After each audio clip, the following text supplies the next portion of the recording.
전능하신 하나님 말씀 낭송 진리 추구에 관하여.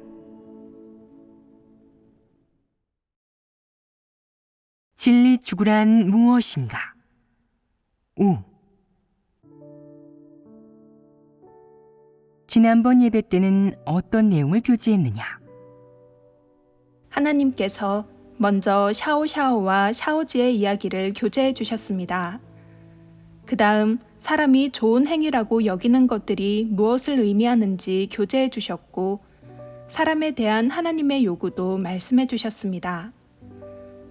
부모에게 효도하는 측면과 관련해 깨달아야 할 진리의 원칙을 중점적으로 교제해 주셨습니다.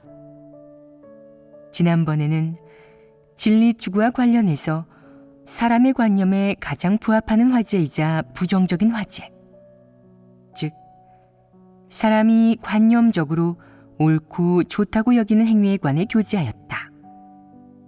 이 화제에 대해 몇 가지 예를 든 후 하나님이 제기한 사람의 행위를 규범하는 요구에 관해서도 몇몇 예를 드는 등 기본적으로 이러한 세부 내용을 교제하였다. 큰 항목은 많지 않았지만 사람의 인식이나 실행, 진리에 대한 이해 등에 관련된 세부 내용이 적지 않았다. 오늘 다시 한번 간단히 되짚어보자. 사람이 생각하는 옳은 행위를 개괄적으로 말하자면 무엇이냐? 종합적인 결론과 개괄적인 정의가 있어야 하지 않겠느냐? 너희는 결론을 냈느냐? 예배 때 이 일에 관해 교제한 적이 있느냐? 교제했습니다. 하나님의 여러 차례 교제를 통해 사람이 옳다고 여기는 좋은 행위는 그저 하나의 행위일 뿐 진리가 아니며, 그런 행위는 전부 사람이 자신을 위장하는 수단임을 알게 되었습니다. 사람이 종합한 외적 행위에 관한 결론을 보면 이 행위들의 본질은 과연 무엇이냐? 이 좋은 외적 행위들이 과연 사람의 본질과 관계가 있겠느냐? 이 좋은 외적 행위들은 사람의 눈에 몹시 적절하고 보기 좋아 보인다. 또 다른 사람들에게 존중과 칭찬을 받게 하고 좋은 인상과 평가를 남기게 한다. 그러면 이 좋은 인상이 사람이 지닌 패괴의 성품의 본질과 일치하겠느냐? 일치하지 않습니다. 그럼 이러한 면에서 봤을 때 좋은 행위의 성질은 도대체 무엇이겠느냐? 그저 외관상의 행동과 포장에 불과하지 않겠느냐? 외관상의 행동과 포장이 정상인성에 마땅히 갖춰져야 할 모습이겠느냐? 그렇지 않습니다. 그렇기에 사람이 관념적으로 좋고 옳다고 여기는 행위는 그저 사람의 외관적인 행동과 포장에 불과하다고, 바로 이런 성질이라고 하는 것이다. 그것은 정상인성을 살아내는 것도 정상인성을 표출하는 것도 아니며 그저 표면적인 행동일 뿐이다. 이러한 행동은 사람의 패괴의 성품을 숨기고 사람의 사탄 본성 본질을 숨기며 사람의 눈을 기만한다. 사람이 이런 좋은 행위를 실행하는 목적은 오직 남들의 호감과 우러름, 존중을 얻기 위해서지 진심으로 다른 사람을 대하고 솔직하게 함께 지내기 위해서가 아니며 사람답게 사는 것은 더더욱 아니다. 이 좋은 행위들은 내면에서 비롯된 정직한 행동이 아니며 정상인성이 자연스럽게 드러난 것도 아니다. 이 좋은 행위들은 결코 사람의 본질을 의미하지 않는다. 그것은 전부 사람의 위장, 가장에 속하는 패괴된 인류의 장식품으로 인류 죄악의 본질을 가린다. 이것이 사람의 좋은 행위의 본질이자 그 이면에 숨겨진 진상이다.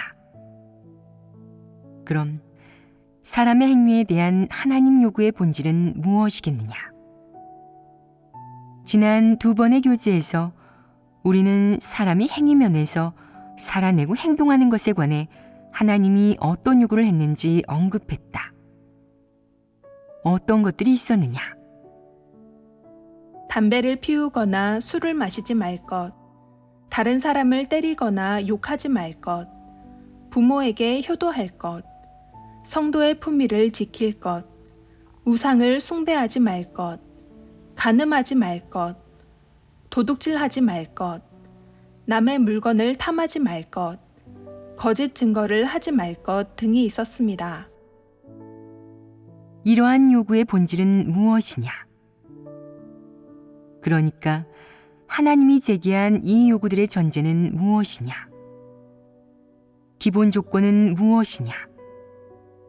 인류가 사탄에게 폐괴되었고 죄성을 지니고 있다는 것을 배경과 전제로 제기한 요구 아니겠느냐? 정상인성의 범위 안에서 제기한 요구 아니겠느냐?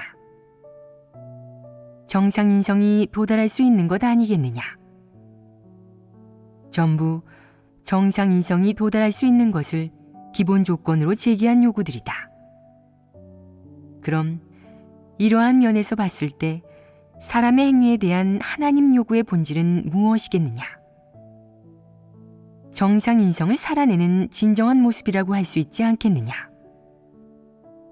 정상인성에 최소한 갖춰줘야 할 면이라고 할 수 있지 않겠느냐?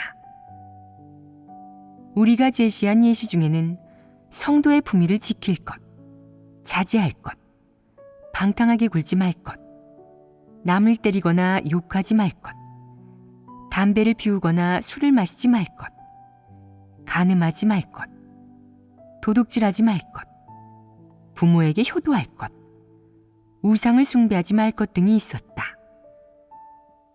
또한 은혜 시대에는 인내하고 포용할 것 등을 언급했다. 하나님이 제기한 이런 요구들이 하나의 행동에만 국한되어 있느냐? 그렇지 않다. 하나님은 사람이 정상인성을 살아내는 것에 준칙을 제시했다. 준칙이란 무슨 뜻이냐? 요구 기준이다. 한 사람으로서 어떤 것을 살아내야 정상인성을 갖춘 것이겠느냐? 하나님이 제기한 그 요구들에 도달해야 한다. 우리가 언급한 것들은 사람에 대한 하나님의 요구 중 일부에 불과하다. 남을 때리거나 욕하지 말 것, 담배를 피우거나 술을 마시지 말 것, 간음하지 말 것, 도둑질하지 말 것 등은 전부 정상이성으로 도달할 수 있는 요구로서 진리보다 낮고 진리에 미치지 못하지만 한 사람에게 인성이 있는지를 판단하는 기본적인 기준이다. 우리가 방금 종합한 사람의 행위에 대한 하나님 요구의 본질은 무엇이었느냐? 정상인성을 살아내는 것이었다. 만약 어떤 사람이 하나님이 요구한 행위를 실행하거나 살아낼 수 있다면 그 사람은 하나님 눈에 정상인성을 갖춘 자로 보일 것이다. 정상인성을 갖추었다는 것은 무슨 말이겠느냐? 그 사람이 행위와 행동, 살아내는 부분에서 이미 하나님이 요구한 행위 준칙을 갖추고 정상인성의 기준에 도달했다는 말이다. 그는 하나님이 요구한 대로 정상인성을 살아내고 표출하기 때문이다. 이렇게 말할 수 있지 않겠느냐?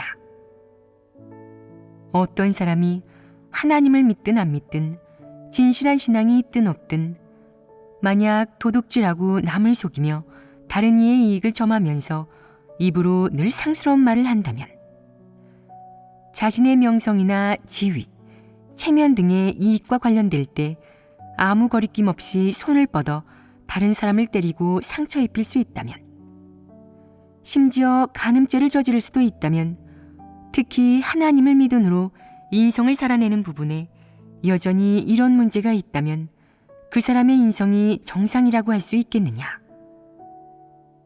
내가 이방인을 판단하든 아니면 하나님을 믿는 사람에 대해 판단하든 하나님이 제기한 이 행위 기준은 그저 인성을 판단하는 최저 기준, 최소한의 기준에 불과하다. 어떤 사람은 하나님을 믿음으로 얼마간 버리고 헌신하며 대가를 치르지만 하나님이 제기한 행위 기준에는 늘 미치지 못한다. 여기에서 그런 사람에게는 정상인성을 살아내는 것도 최소한의 사람다운 모습도 없음을 알 수 있다. 정상인성을 살아내는 것이 없다는 말은 무슨 의미겠느냐? 정상인성을 갖추지 못했다는 것이다. 그는 인성을 살아내는 것조차 인류의 행위에 대한 하나님의 요구 기준에 이르지 못하니 인성이 무척 뒤떨어진 것이다. 이렇게 악평을 할 수밖에 없다. 한 사람의 인성을 판단하는 최소한의 판단 기준은 바로 그의 행위가 하나님이 요구한 행위 기준에 미치는지 보는 것이다. 그가 하나님을 믿음으로 자제하는지, 언행에 성도의 품위가 보이는지, 사람들과 함께 지낼 때 남의 이익을 점하지는 않는지, 가족이나 형제자매를 대할 때 사랑이나 포용, 인내를 보이는지, 부모를 대할 때 힘닿는 만큼 책임을 다하는지, 뒤에서 우상을 숭배하지는 않는지 등을 보는 것이다. 이러한 것들에 근거하여 한 사람의 인성이 과연 어떠한지를 판단할 수 있다. 그가 진리를 사랑하는지, 진리를 추구하는 사람인지에 관해서는 일단 신경 쓰지 마라.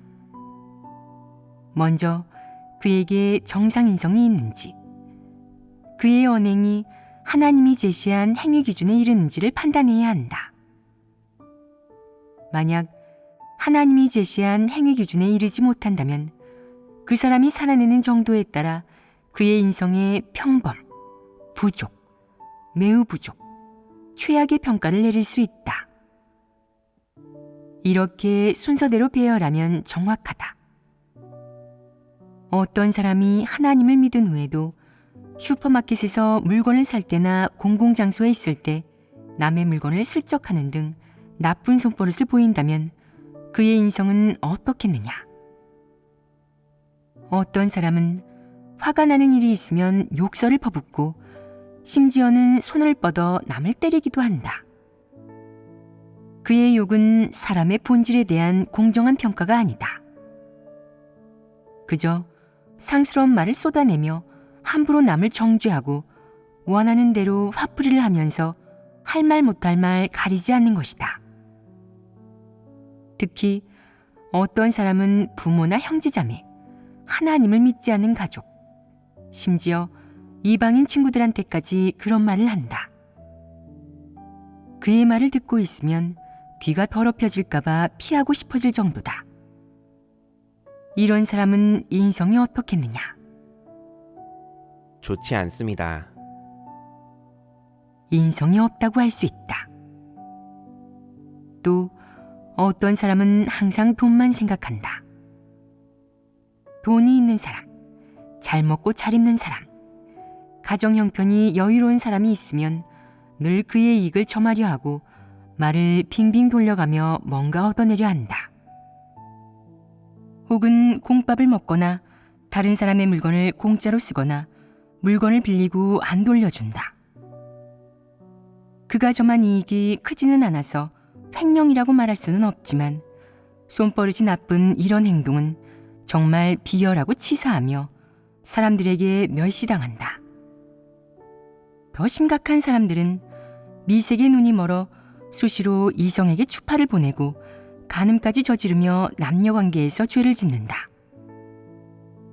이런 사람 중에는 싱글도 있지만 가정이 있는 사람도 있고 심지어는 나이가 많은데 간음을 저지르는 사람도 있다. 더 심각한 경우는 동성의 몸에 관심을 갖고 찝쩍거리는데 그야말로 역겹기 짝이 없다. 더더욱 이해할 수 없는 점은 하나님을 오랫동안 믿었으면서도 진리가 모든 것 위에 있다는 사실도 하나님의 말씀이 모든 것을 이룬다는 사실도 믿지 않는다는 것이다. 그런 사람은 뒤에서 자주 점쟁이를 찾아가 점을 보거나 부처 앞에서 향을 피우고 절을 하며 우상을 숭배한다. 또 어떤 이는 바늘로 인형을 찌르면서 남을 저주하고 접신을 하는 등 사수를 부리는데 이는 더욱 심각한 행위이다. 이런 자는 불신파에 속하며 이방인과 다를 바가 없다. 그들이 행하는 일의 내용이 가볍든 무겁든 일단 이런 모습이 있다면 인성을 살아내는 것이 비정상적이고 불순물이 섞여 있다고 할 수 있다. 심지어 일부 행위는 그릇되고 황당하여 그야말로 죄를 범하는 행위에 속한다. 이 밖에도 어떤 사람들은 하나님을 믿음으로 매우 요염하게 차려입으며 이방인처럼 섹시해 보이려 하고 세상의 흐름을 쫓으며 성도의 모습이 전혀 없다. 또 어떤 사람들은 예배 때는 얌전하게 입는데 집에 돌아가면 이방에서 유행하는 옷으로 갈아입는다. 그의 복장을 보면 하나님을 믿는 사람 같지 않고 이방인과 별 차이가 없다. 게다가 시시덕거리면서 말하고 행동하는데 자제하지 않고 몹시 방종하다. 이런 사람이 정상인성을 살아낼 수 있겠느냐?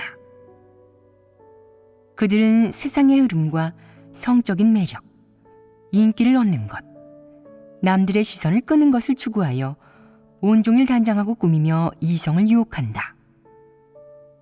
이런 사람들이 살아내는 것은 매우 뒤떨어진다.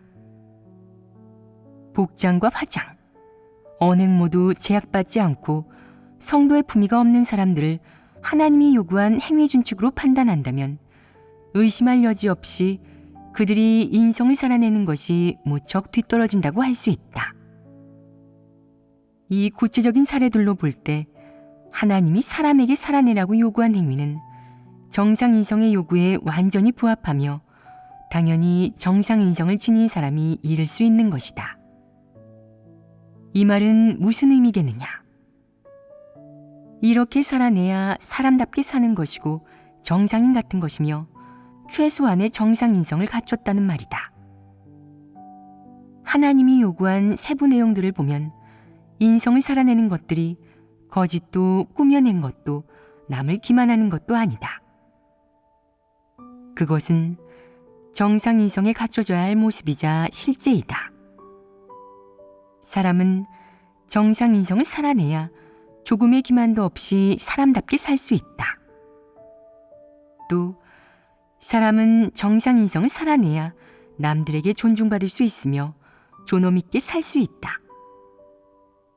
이 밖에도 사람은 정상인성을 살아내는 것과 성도의 품위, 그리고 정상적으로 드러나는 것들이 있어야 하나님을 영화롭게 할 수 있다. 내가 살아내는 이런 것은 전부 긍정적인 것들이며 긍정적인 사물의 실제이기 때문이다. 그것은 위장이 아니라 하나님의 요구대로 사람다운 모습을 살아낸 것이다. 좋은 행위의 본질과 하나님이 요구한 행위의 본질, 이 두 가지를 모두 분명하고 확실히 이야기했다. 그럼 사람이 어떻게 실행하고 어떻게 정상인성을 살아내야 하는지도 이해되지 않았느냐? 정상인성을 살아내는 것에 관한 문제에서 극단으로 달리거나 사소한 것에 집착하지 않을 것이다. 정상인성을 살아내는 것들이 인성과 무관한 삶의 사소한 일들과 관련이 있겠느냐? 그릇된 사람들은 이 일에 관해 밝게 알지 못한다. 혹자는 하나님이 이렇게 구체적으로 교제해 주신 이상 우리는 삶 속의 모든 사소한 일을 진지하게 따져보아야 합니다. 예를 들어 고구마를 쪄서 먹는 것과 구워서 먹는 것 중 어느 것이 더 영양가가 있을까 하는 것이 그렇습니다. 라고 말하는데 그것이 정상인성을 살아내는 것과 관련이 있겠느냐? 전혀 관련이 없다. 무엇을 먹을지 어떻게 먹을지는 생활상식으로 모두가 알고 있다. 먹어서 문제가 생기지만 않는다면 어떻게 먹든 상관없다. 이렇게 단순한 상식까지 가져와서 진리를 구하고 진리로 여겨 실행한다면 이는 그릇되고 황당한 사람 아니겠느냐? 현재 어떤 사람들은 진리와 무관한 일을 두고 진지하게 따지면서 자신이 진리를 추구하고 있다고 생각한다. 사소하기 그지없는 일을 진리로 여겨 탐구하고 연구하며 심지어는 여럿이서 함께 얼굴을 붉히며 싸우기까지 한다. 이는 어떤 성질의 문제겠느냐? 영이 심각하게 통하지 않는 것 아니겠느냐? 고구마를 먹는 방법을 진리로 여겨 구하는 것은 우습고도 혐오스러운 일이며 이런 사람은 구제불능이다. 그는 하나님의 말씀을 알아듣지 못하기 때문이다. 그는 진리 추구가 무엇인지 모르며 삶 속의 가장 단순한 상식 문제조차 알지 못하고 스스로 해결하지도 못한다. 그럼 그 나이 먹도록 헛산 것 아니겠느냐? 그들은 왜 그 잡스러운 일들을 예배 때 가져와 진리를 구하는 화제로 삼고 교제하며 토론하겠느냐? 주된 이유는 이해가 그릇된 데다가 영이 통하지 않기 때문이다. 그들이 진지하게 따지려 드는 배경은 무엇이겠느냐? 왜 그런 마음과 생각이 생겼겠느냐? 왜 고구마를 먹는 일을 예배 때 가져와 교제하고 토론하겠느냐? 내가 교제한 문제들이 너무 세부적이어서 늘 긁기만 따지며 끝까지 파고드는 사람들에게 착각을 불러일으켰기 때문이겠느냐? 이런 문제나 현상이 나타날 때 나는 그들과 대화하는 것이 꼭 원숭이를 대하는 것 같다는 생각이 든다. 원숭이는 본래 산이나 숲에서 사는 동물이다. 생김새는 물론이고 행동거지며 생활 습관이 상당 부분 인류와 비슷한 데다가 한때는 인류의 조상으로 여겨졌지만 어떻게 말하든 원숭이는 원숭이다. 원숭이는 숲이나 산에서 살아야 한다. 만약 원숭이를 집으로 데려와 사람과 함께 살게 한다면 이는 잘못 아니겠느냐? 원숭이를 사람으로 대해야 하겠느냐? 아닙니다. 그럼 너희는 대체 원숭이냐 아니면 사람이냐? 만약 너희가 사람이라면 너희에게 말할 때 아무리 입이 아프고 아무리 고생해도 마땅하고 가치가 있을 것이다. 그러나 만약 너희가 원숭이라면 내가 너희를 사람으로 대하면서 입이 아프도록 진리와 하나님 뜻에 관해 말하는 것이 타당하겠느냐? 가치가 있겠느냐? 가치가 없습니다. 그럼 너희는 사람이냐 아니면 원숭이냐? 사람입니다. 그러기를 바랄 뿐이다. 너희는 예배 때 고구마를 먹는 방법을 교제하는 것에 관해 어떻게 이해했느냐? 너희도 이런 일을 두고 진지하게 따지지는 않느냐? 예를 들어 어떤 사람은 파란색 옷을 입을까? 아니면 흰색 옷을 입을까? 흰색 옷을 입는다면 어떤 흰색을 입을까? 어떤 흰색이 성결해 보이고 성도의 품위에 맞을까? 나한테 파란색 옷이 어울린다면 어떤 파란색을 입어야 할까? 어떤 파란색이 더 하나님이 제기한 요구 준칙에 맞고 하나님을 영화롭게 할 수 있을까? 라고 말한다. 너희는 이런 일을 두고 진지하게 따져본 적이 없느냐? 헤어스타일을 어떤 식으로 할지, 어떤 높낮이와 어조로 말하는 게 성도의 품위에 맞을지 생각해 본 사람은 없느냐? 이러한 일에서 진지하게 따져보지 않았느냐? 한때 이런 일을 두고 진지하게 따져보며 공을 들인 사람들이 있을 것이다. 어떤 사람들은 하나님을 믿기 전에 머리를 노란색이나 빨간색 혹은 더 이상한 색으로 염색하기를 좋아했지만 하나님을 믿은 후로는 교회의 형제자매들이 염색하지 않는 것을 보고 다시는 머리를 물들이지 않았다. 그러다가 2, 3년이 지난 후에야 확실히 깨달았다. 머리를 무슨 색으로 염색할지 어떤 스타일로 할지는 중요하지 않으며 핵심은 정상 이성을 살아내는지 진리를 사랑하는지 등이라는 사실을 말이다. 정상 이성을 살아내는 것과 무관한 이런 문제를 진지하게 따지던 사람들이 이제 조금씩 그런 일에 공을 들이는 게 아무 쓸모 없다는 사실을 깨닫게 되었다. 그 문제들은 진리와 전혀 관계가 없으며 그것은 정상 이성의 범위 안에 있는 문제일 뿐 진리에 미치지 못하기 때문이다. 인성을 살아내는 것이 하나님의 요구 기준에 맞으면 된다. 너희는 모두 한때 이런 일들을 두고 얼마간 고민하거나 막막해하지 않았느냐? 고구마를 먹는 방법을 두고 예배 때 논쟁을 벌이는 정도까지는 아니더라도 인성생활의 사소한 문제 때문에 고민한 적이 있을 것이다. 이는 전부 사실이다. 그럼 그런 문제에 대해 결론을 내려야 하지 않겠느냐? 하나님의 요구 기준에 근거하여 정상이성을 살아내는 것에서 사람이 지켜야 할 원칙은 무엇인지 마음속으로 알고 있느냐? 또다시 특별한 일들이 임했을 때 진리를 구할 수 있겠느냐? 어떤 사람들은 비록 그 극단적인 행위들, 예를 들어 고구마를 먹는 방법과 같은 문제는 사라졌지만 일상생활 속에서 또 특별한 문제가 나타난다면 한동안 막막해질 것입니다. 라고 말한다. 그럼 예를 들어 보아라. 어떤 문제에서 한동안 막막해졌느냐? 너희가 보기에는 여성이 화장하는 것이 잘못 같으냐?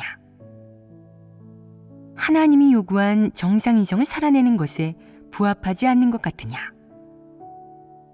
잘못이라고 할 수 없습니다. 할 수 없다는 말은 무엇을 의미하느냐? 성도의 품위에 맞으며 야하고 짙은 화장만 아니면 됩니다. 야하고 짙은 화장만 아니면 적절하다.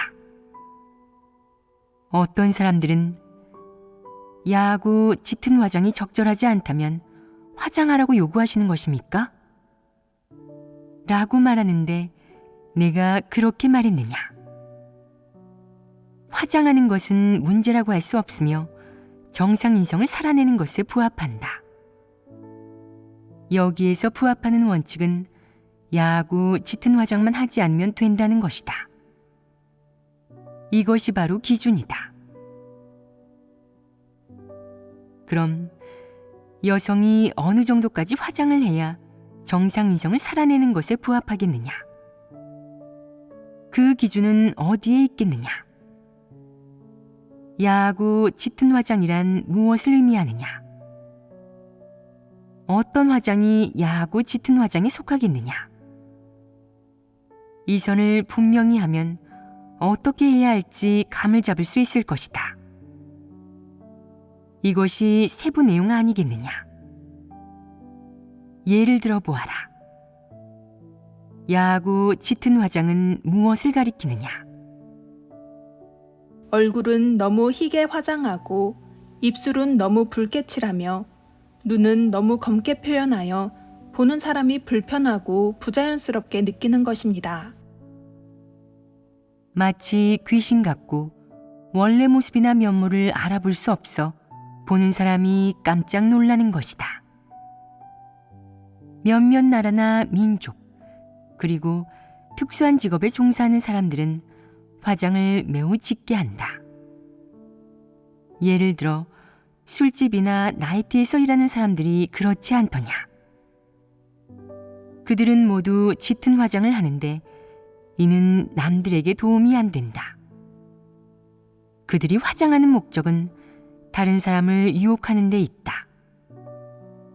이런 화장은 야하고 짙은 화장에 속한다. 그럼 어떤 종류의 화장이 정상 인성을 살아내는 것에 부합하겠느냐? 커리어우먼이 하는 옅은 화장으로 단정하고 우아해 보이는 선을 넘지 않으면 된다. 중국 노년층의 화장 유행은 이미 한물 같다.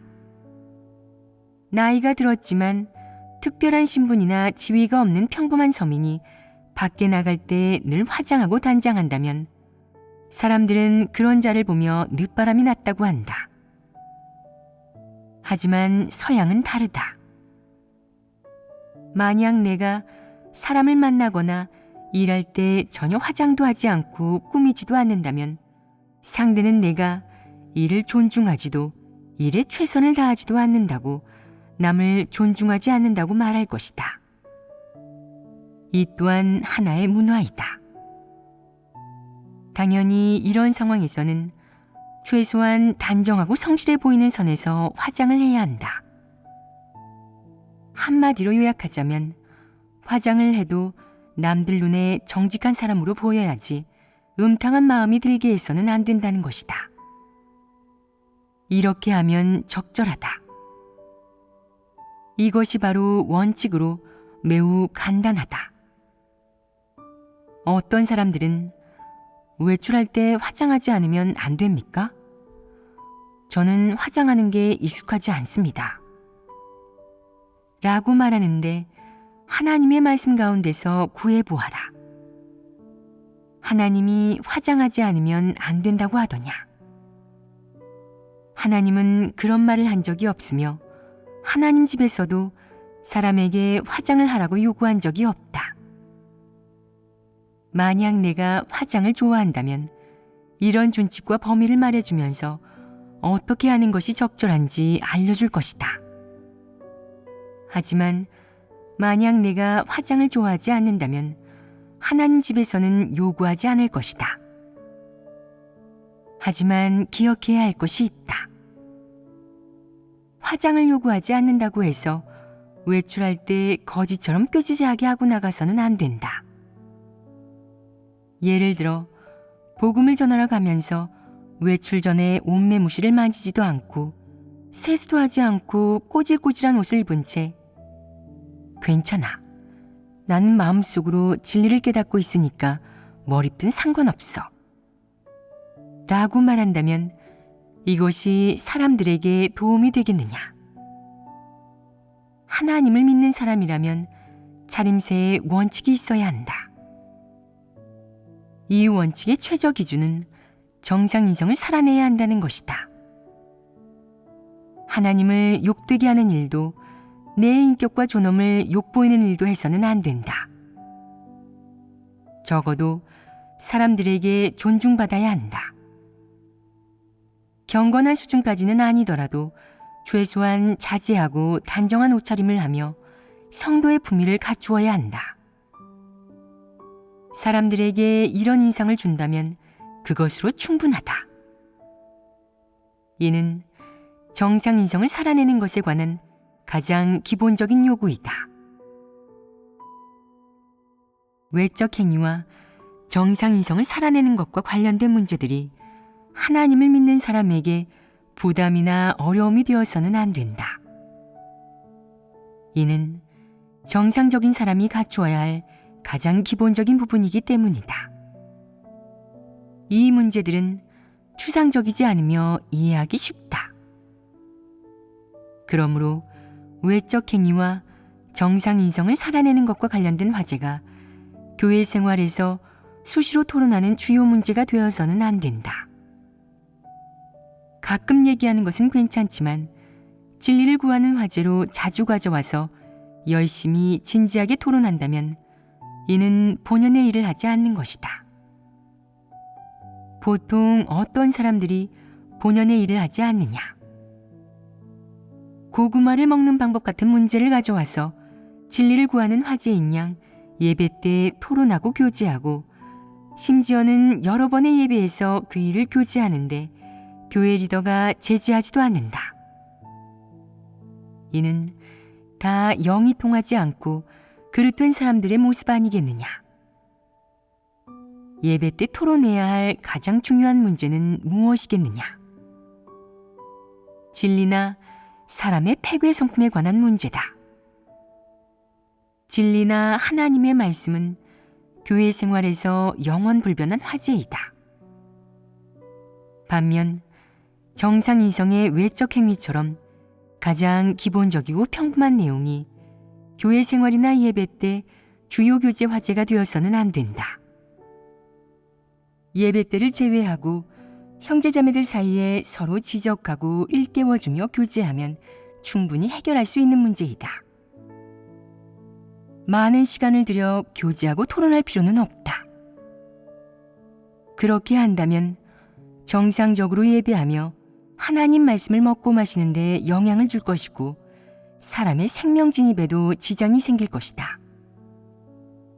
교회 생활은 하나님 말씀을 먹고 마시는 생활이니 진리를 교제하고 실제적인 문제를 해결하는 데 집중해야 한다. 그래야 생명 성장에 지장을 주지 않을 수 있다.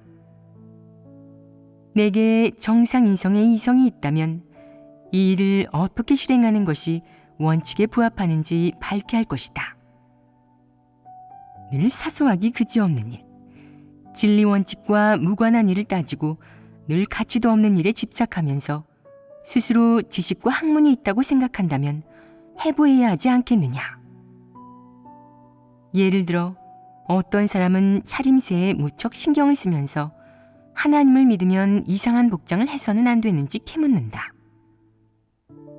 또 하나님을 믿은 지 얼마 안 된 어떤 사람은 하나님을 믿으면 술을 마셔서는 안 되는지 캐묻는다. 이 밖에도 장사를 좋아하는 사람은 하나님을 믿으면 부자가 되어서는 안 되는지 캐물으며 어떤 사람은 하나님의 날이 언제쯤 올지 캐묻는다.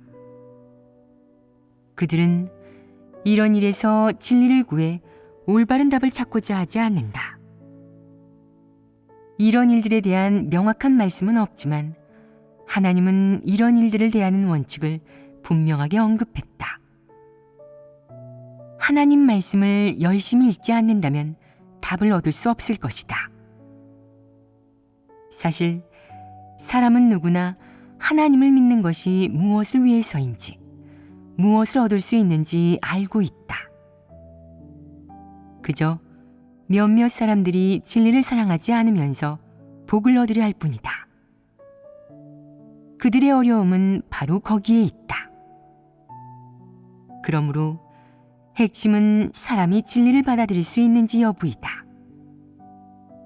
하나님 말씀을 먹고 마시고 진리 교제하기를 중요시하는 법 없이 늘 아무 의미 없는 일을 캐물으면서 그것을 예배 때 가져와 교제하고 명확한 답을 얻고자 하는 사람들이 있는데도 리더 일꾼은 그들을 제지하지 않는다.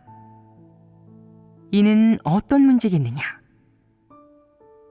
자기 본연의 일을 하지 않는 것 아니겠느냐? 너는 진리를 실행하지는 않고 늘 옆길로 가려 한다. 어찌하여 스스로를 반성하고 인식하고 회부하지 않는 것이냐? 너는 언제나 무골호인이 되어 본분 이행에 책임을 다하지 않은 채 원하는 대로 행동하고 혼자 결정하며 제멋대로 군다. 왜 이것에 대해서는 진지하게 따지거나 파고들거나 해부하지 않는 것이냐? 어찌하여 그런 것이냐? 너는 왜 일이 임했을 때 늘 하나님을 원망하고 오해하며 스스로를 규정하고 하나님은 공의롭지 않고 교회는 불공평하다고 원망하는 것이냐? 이것들이 문제 아니겠느냐? 교회 생활에서 교제하고 해부해야 하지 않겠느냐? 하나님 집에서 교회를 구분하고 인원을 정리하면 너는 늘 불만과 관념을 부으며 소극적인 것을 퍼뜨린다. 이것은 문제 아니겠느냐? 파고들고 해부해야 하지 않겠느냐? 너는 늘 지위를 추구하고 권모술수를 부리며 자신의 지위를 경영한다. 이것은 문제 아니겠느냐? 교제하고 해부해야 하지 않겠느냐? 지금 교회는 인원정리 사역 중이다. 그런데 본분 이행에서 성과를 내면 정리되지 않겠지. 성과를 좀 유지해서 정리당하지만 않으면 돼. 라고 말하는 사람들이 있다. 이는 어떤 문제겠느냐? 소극적으로 대항하는 것 아니겠느냐? 이렇게 간사한 성품을 드러낸다면 해결해야 하지 않겠느냐. 패괴의 성품이나 사람의 본성 본질과 관련된 문제가 고구마를 먹는 문제보다 훨씬 중요하지 않겠느냐. 예배 때나 교회 생활 시간에 가져와서 교제하고 해부하여 하나님의 선민들이 분별력을 키우게 해야 하지 않겠느냐. 이것들은 훌륭한 반면교사의 사례 아니겠느냐. 이런 패괴의 성품의 문제들은 사람의 성품 변화나 구원받는 일과 직접적인 관계가 있으니 사소한 일이 아니다.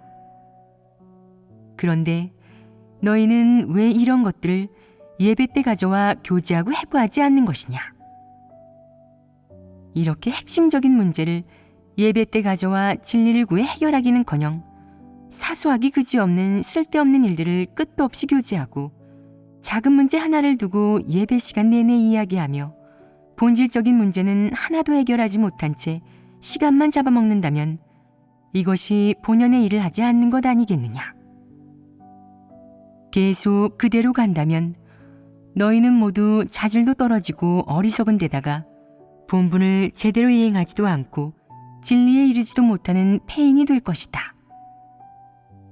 너희는 예배 때 교제해야 할 것들을 교제하지 않고 교제하지 말아야 할 것들을 끝도 없이 교제한다.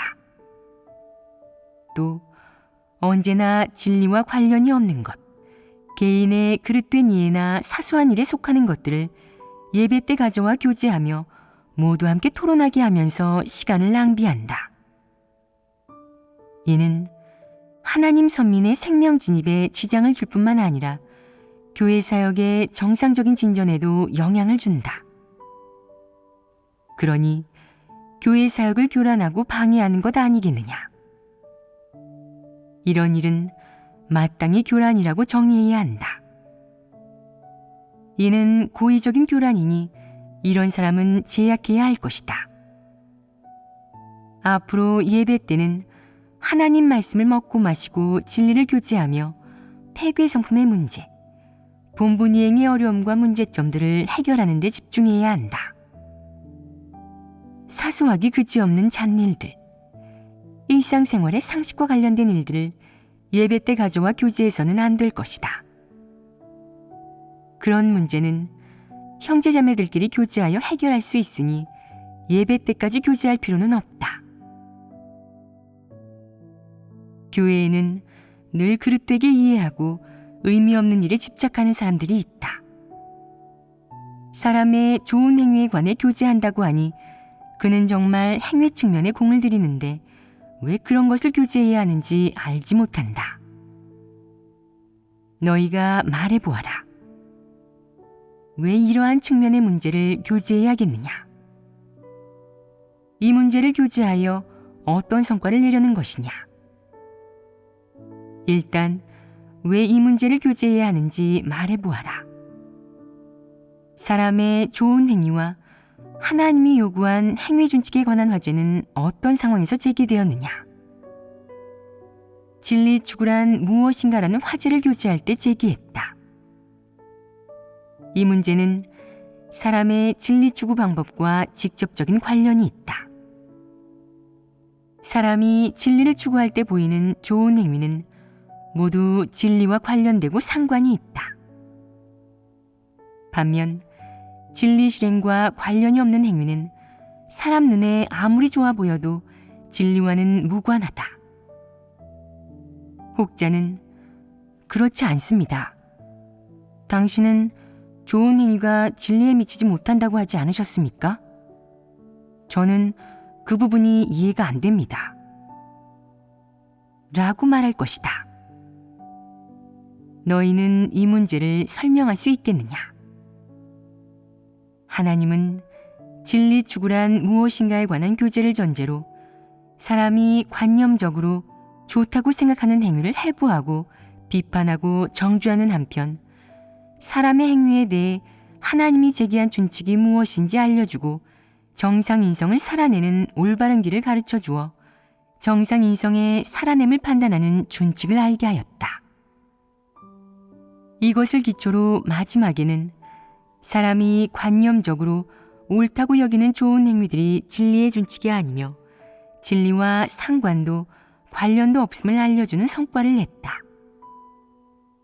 그리하여 사람으로 하여금 좋은 행위를 지키는 것이 진리 추구라고 착각하지 않게 하고 동시에 오직 하나님이 요구한 행위 준칙에 도달해야만 정상인성을 살아내는 기준에 도달할 수 있음을 알려주었다. 사람이 제창하는 좋은 행위가 모두 위장이요 거짓이고 쇼나 연기를 하는 것임을, 사탄의 관계가 들어간 그릇된 것임을 알려준 것이다.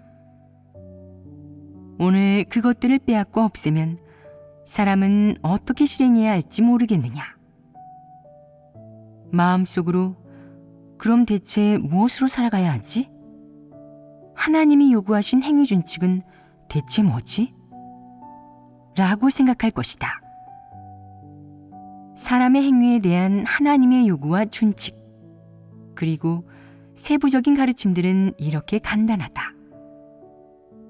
하나님이 요구한 그런 실제를 살아내기만 하면 정상인성을 살아내는 기준에 도달할 수 있다.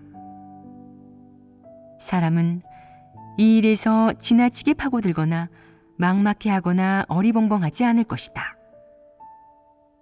정상인성으로 살아내야 하는 기준에 도달하면 진리를 추구하는 길에서 실제적인 문제를 하나 해결한 것 아니겠느냐. 정상인성을 살아내는 길에서 장애물을 하나 제거하고 걸림돌을 하나 해결한 것 아니겠느냐.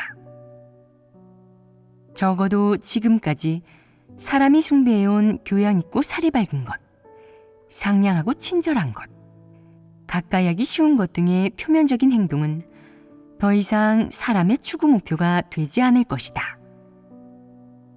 더 정확하게 말하자면 그것은 더 이상 사람이 진리를 추구할 때 표면적으로 살아내려는 목표가 아닐 것이며 정상인성을 살아내야 하는 기준도 아닐 것이다. 그 자리를 자제할 것, 성도의 품위를 갖출 것 등으로 대신할 것이다. 하나님의 이런 요구들은 사람이 정상인성을 살아내는 준칙이자 정상인성으로 살아내야 하는 모습이다. 이러면 진리 추구의 가장 기본적인 조건과 목표, 방향이 정해진 것 아니겠느냐. 가장 기초적이고 기본적인 부분이 정해졌으니 정상인성을 살아내는 목표는 더 이상 교양 있고 살이 밝은 것, 온화하고 우아한 것, 상냥하고 친절한 것, 젊지 않고 예의 바른 것, 노인을 공경하고 아이를 사랑하는 것 등이 아니라 하나님이 요구한 정상인성의 살아냄이 될 것이다. 그것은 실제적으로 정상인성을 살아내고 드러내는 행위로서 위장도 사탄의 관계도 없다. 그렇지 않겠느냐? 그렇습니다. 그렇게 본다면 사람이 관념적으로 옳고 좋다고 여기는 화제에 관계된 좋은 행위와 하나님이 요구한 행위 준칙에 대한 교제 내용이 진리 추구와 관계가 있지 않겠느냐?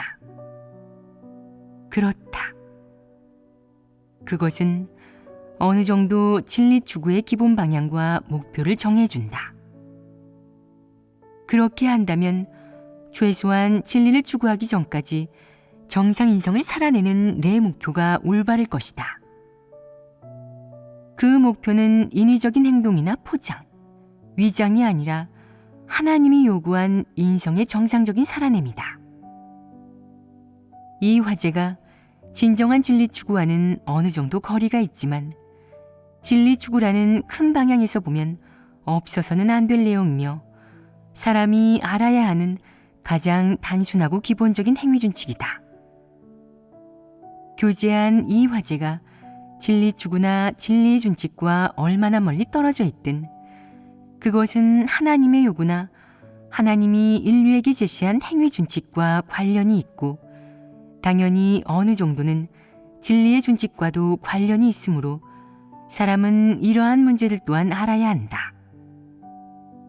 사람의 행위에 대한 하나님의 이런 요구도 사람이 지켜야 할 준칙이니 간과해서는 안 된다. 사람이 이러한 측면의 문제를 알게 되면 최소한 정상 이성의 살아냄과 외적 행동에 있어서 더 이상은 교양 있고 살이 밝은 사람, 온화하고 우아한 사람, 점잖고 예의 바른 사람, 가까이 하기 쉬운 사람, 상냥하고 친절한 사람이 되려고 하지 않을 것이다. 특히 남자는 반드시 신사여야 하며 여성을 위해 문을 열어줘야 하고 여성이 자리에 앉을 때는 의자를 빼주고 공공장소에서는 레이디 펄스를 지켜야 한다는 등 서양인들이 요구하는 좋은 행위를 분별한 후에는 적어도 더 이상 그러한 것들을 기준으로 정상인성의 살아냄과 행위를 추구하지 않게 될 것이다. 마음으로 또 사상적으로 그러한 것들을 버려 더는 그것에 영향받거나 속박되지 않을 것이다. 이 또한 너희가 해야 할 것들이다. 만약 또 어떤 사람이 저런, 그는 교양 있고 살이 밝은 사람이 아닌 것 같네요 라고 말한다면 너는 어떤 반응을 보이겠느냐? 그 자리에서 당장 그를 바라보며 틀렸습니다. 여기는 하나님 집인데 교양 있고 살이 밝은 게 중요하겠습니까? 그것은 진리가 아니고 사람이 살아내야 하는 모습도 아닙니다. 라며 눈짓을 보낼 것이다. 어떤 사람은 우리 리더는 노인을 공경하고 아이를 사랑할 줄 모릅니다. 이렇게 나이가 많은 저를 노자매라고 부르지 않고 바로 이름을 부르더라고요. 그가 제 이름을 부를 자격이 된답니까? 제 손자가 그보다 나이가 많을 겁니다. 그러니 그건 저를 무시하는 처사 아니겠어요? 그는 상냥하고 친절하지도 가까이 하기 쉽지도 않습니다. 그런 태도를 보면 리더로서 적합하지 않은 것 같습니다. 라고 하는데 이 관점이 어떠하냐? 노인을 공경하고 아이를 사랑하는 것은 진리가 아니다. 사람을 판단할 때는 외적 행위나 태도를 근거로 할 게 아니라 하나님 말씀을 근거로 하고 진리를 준칙으로 해야 한다. 그것이 바로 사람을 판단하는 원칙이다. 그럼 리더 일꾼을 판단할 때는 어떻게 해야겠느냐? 그가 실제적인 사역을 하는지, 하나님의 선민들이 하나님 말씀을 먹고 마시고 진리를 깨달을 수 있게 이끄는지, 교회의 문제들을 진리로 해결하고 몇 가지 핵심적인 사역들을 잘 해내는지를 보아야 한다. 예를 들어 복음 사역을 어떻게 하는지, 교회 생활은 어떤지, 하나님 선민들의 본분 이행 상황은 어떤지, 각 업무와 사역의 진전은 어떤지, 불신파나 악인, 적 그리스도를 제명했는지 등이 교회의 핵심 사역이다. 리더 일꾼을 판단할 때는 주로 이 몇 가지 사역을 제대로 해내는지를 보면 된다. 이 몇 가지 사역에서 다 성과를 냈다면 합당한 자격을 갖춘 리더이다. 행위면에서 좀 결점이 있다고 해도 큰 문제는 되지 않는다. 외적 행위만을 보는 것은 리더 일꾼을 판단하는 적합한 기준이 아니다. 사람의 시선으로 본다면 그 리더는 나이 많은 사람을 이모나 할머니라고 부른 적이 없으니 예의를 모르는 것 같다. 하지만 하나님의 말씀으로 판단한다면 그 리더는 합당한 자격을 갖추었고 하나님의 선민들은 제대로 리더를 고른 것이다. 그는 교회의 여러 사역을 책임질 수 있고 하나님 선민들의 생명 진입에 도움이 되고 유익이 있으며 복음 사역까지 제대로 해낸다. 그러니 우리는 그의 인도를 받아들이고 그의 사역에 협력해야 한다. 그 리더에게 노인을 공경하고 아이를 사랑하는 등의 좋은 외적 행위가 없다는 이유로 그의 사역에 협력하지 않거나 그를 곤란하게 하거나 약점을 잡아 그를 판단한다면 그런 행동은 교회 사역에 도움이 되지 않는다. 그것은 리더 일꾼을 원칙 없이 대하는 행동이며 교회 사역을 교란하고 방해하는 태도이다. 그런 사람은 올바른 사람이 아니다. 그것은 악을 행하는 것에 속한다. 만약 어떤 리더 일꾼이 노인을 공경하고 아이를 사랑할 줄 모른다고 해서 그를 좋은 사람이 아니라고 생각하며 그의 인도를 받아들이지 않고 정죄까지 한다면 이는 어떤 잘못을 저지른 것이겠느냐? 이는 바로 전통 문화의 관점에 근거해 사람을 쓰는 기준으로 사람을 판단한 부정적인 결과이다.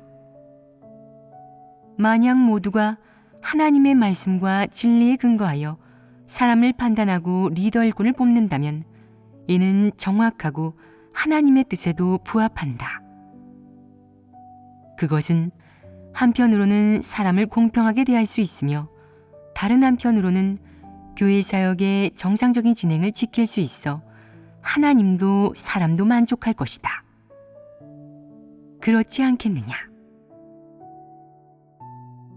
소위 좋은 행위에 대해 해부하고 사람의 행위에 대한 하나님의 요구 기준에 관해 교제한 후 사람이 사람을 대하는 시선과 판단 기준, 시야가 달라졌고 판단 결과 또한 달라졌다. 하나님 말씀을 근거로 판단한다면 그 결과는 분명 정확하고 공정하며 객관적이고 모두의 이익에 부합할 것이다. 그러나 판단하는 시선과 방식, 근거가 사람이 옳고 좋다고 여기는 것들이라면 어떤 결과가 발생하겠느냐? 좋은 사람을 모함하고 정죄하거나 외식하는 사람에게 미혹되어 누군가를 공정하게 평가하고 대할 수 없을 것이다. 근거가 잘못되었기에 마지막 결과 역시 잘못되고 공정하지 않을 것이며 틀림없이 하나님의 뜻에도 부합하지 않을 것이다. 그러니 사람의 관념 속 좋은 행위의 본질을 교제하고 해부할 필요가 있지 않겠느냐? 이것이 진리 추구와 관계가 있지 않겠느냐? 매우 큰 관계가 있다. 그것은 정상인성의 살아냄, 표면적인 행동이나 드러냄과 관계가 있을 뿐이지만 사람이 올바른 준칙, 하나님이 요구한 정상인성을 살아내는 준칙을 알게 되면 사람을 판단하거나 사람과 일을 바라보거나 처신하고 일처리함에 있어 모두 옳고 규범화된 근거와 준칙을 갖게 된다. 그러면 이런 측면에서 진리 추구의 방향과 길, 목표는 더욱 정확해지지 않겠느냐?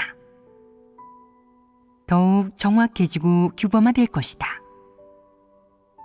이 화제가 좀 평이하기는 하지만 사람과 일을 바라보거나 처신하고 일을 처리하는 것과 가장 실제적이고 현실적이며 긴밀한 관계가 있으니 전혀 공허하지 않다.